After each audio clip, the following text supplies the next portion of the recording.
Well, Kurt, the Pelicans are reportedly listening to calls on trading Lonzo Ball. Where do you have him going if he ends up leaving New Orleans?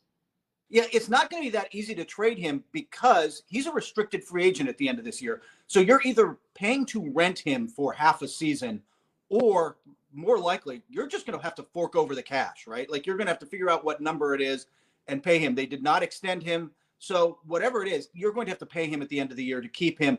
That's going to factor into teams' decision making. And it's frankly going to hurt what the Pelicans can get back for him a little bit. And that said, I think there are a few teams. I know that in the story that was broken, the Warriors came up as an option. The first team that popped into my head, Los Angeles Clippers. They want a backup point guard. They want a more traditional backup point guard to go there. They've got Lou Williams now. They've obviously got ball handlers with Kawhi Leonard and Paul George, but they want a more traditional point guard. Lonzo Ball fits what they want to do. He absolutely can defend. He can absolutely set up the offense and get the ball to their stars. Not exactly going to knock down a bunch of threes or anything, but he is going to help them. So to me, that was one. Look, every point guard who comes up available, I know Derrick Rose is out there. Clippers are going to be on that list, and they will be interested in Lonzo Ball. I just don't know if they're willing to pay the price. Hey, I got to say, the Clippers isn't a bad place to end up, a team with championship aspirations.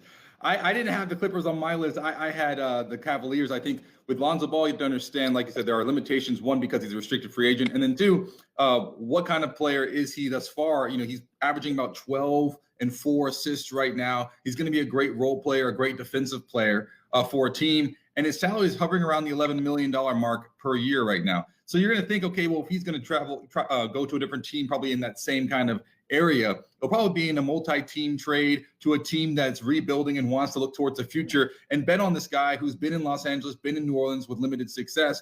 And I think that Cleveland, with the young core that they're building together with Jared Allen and Colin Sexton, could be a good place for him to kind of grow into his own if they look to bet on him. But I think ultimately one of the reasons why New Orleans didn't want to extend Lonzo is just because as a small market, you can't make a mistake, right? And if you'd much rather have one more year to kind of figure it out and let the guy bet on himself and tell you this is why you should pay me the extension, the big money. Because if you get like a $60-80 million extension contract on the books in a small market, that's going to sideline the franchise for years to come. So it made sense from their perspective.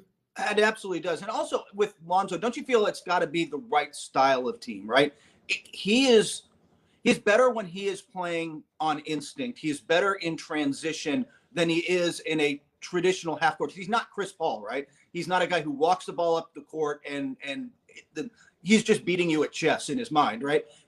Lonzo's more instinctual. If you can get him even if he's on the second unit of a team with a good team where he's running and playing at pace, that's better for him than a more traditional setup. And I think teams that are looking at him kind of have to take that into consideration. If you're a slow it down team, Lonzo's not for you. Yep. And another team that comes in my mind, I'm telling you, Kurt, I could see it, is Chicago. Chicago with Zach LaVine. He has all the offensive firepower. They need defense. They're one of the worst defensive teams in the league. And they have exciting young play from a guy like Kobe White. But yeah, Lonzo could be the lockdown guy. And if you have Zach LaVine and Kobe White in transition with Lonzo, I'm telling you, that could be kind of dangerous. It could be interesting for the city of Chicago.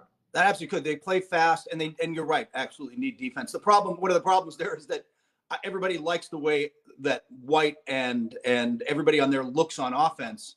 Zach LaVine and White in a backcourt, you got to still stop. You still got to get stops, man. They're not doing that. Lonzo helps them out on that end, so it makes a lot of sense. And